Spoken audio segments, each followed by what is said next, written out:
ඉතින් ඔයා games play කරන කෙනෙක් නම් ඔයා ගොඩක් වෙලාවට මේ V-Sync එහෙම නැත්නම් virtual synchronization කියන දේ ගැන අහලා ඇති. ඉතින් අද මේ වීඩියෝ එකේදී කතා කරන්න යන්නේ මේ V-Sync කියන්නේ මොකක්ද සහ ඒක ඕගොල්ලන්ට වැදගත් වෙන්නේ කොහොමද කියලා. ඉතින් මේ V-Sync කියන එකෙන් සරලවම කරන්නේ ඔයාගේ සිස්ටම් එකෙන් output එක විදිහට දෙන FPS ප්‍රමාණය ඔයාගේ මොනිටර් එකේ තියෙන refresh rate එකට සමාන කරන එක. උදාහරණයක් හැටියට හිතන්න ඔයා කම්පියුටර් එකෙන් FPS 120ක ගේම් එකක් රෙන්ඩර් කරනවා. ඒ වුණාට ඔයාගේ මොනිටර් එක support කරන්නේ 60 Hz refresh rate එකකට විතරයි.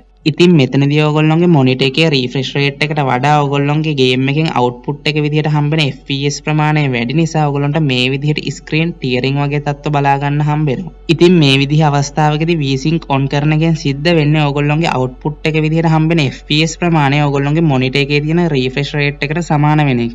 ඊට අමතරව මේ V-Sync use කරන එකෙන් ඔයගොල්ලෝගේ කම්පියුටර් එකේ resources අනවශ්‍ය විදිහට use වීම සහ energy usage එක ඔයගොල්ලන්ට අඩු කර ගැනීම හැකියාව තියෙනවා. ඒක නිසා මේක ඔයගොල්ලෝගේ කම්පියුටර් එකේ life span එක වැඩි වෙන්නත් උදව් වෙනවා. ඉතින් මේ විදිහටම V-Sync පාවිච්චි කරන එකේ වාසි වගේම අවාසිත් තියෙනවා. එකක් තමයි input lag එක. ඔයා සාමාන්‍යයෙන් competitive games වගේ play කරනවා නම් ඔයගොල්ලෝ පුළුවන් තරම් මේ V-Sync on නොකර මේ games play කරන එක තමයි හොඳ. අනිත් එක තමයි ඔයගොල්ලෝගේ output එක විදිහට හම්බෙන්නේ ඔයගොල්ලෝගේ monitor එකේ refresh rate එකට ළඟින් යන FPS ප්‍රමාණයක් නම් මේ වගේ අවස්ථාවලදීත් ඔයගොල්ලෝගේ V-Sync කියන option එක on කරන්න යන්න එපා. ඒ කියන්නේ හිතන්න ඔයගොල්ලෝගේ 60 Hz monitor එකක් තියෙද්දි 75 FPS output එකක් ඔයගොල්ලන්ට හම්බෙනවා කියලා. මේ වගේ අවස්ථාවකදී ඔයගොල්ලෝ ගේම් එකේ incentive area එකකට ගියාම ඔයගොල්ලෝගේ FPS ප්‍රමාණය 50-55 වගේ අතර වුණත් fluctuate වෙන්න ගන්න පුළුවන්.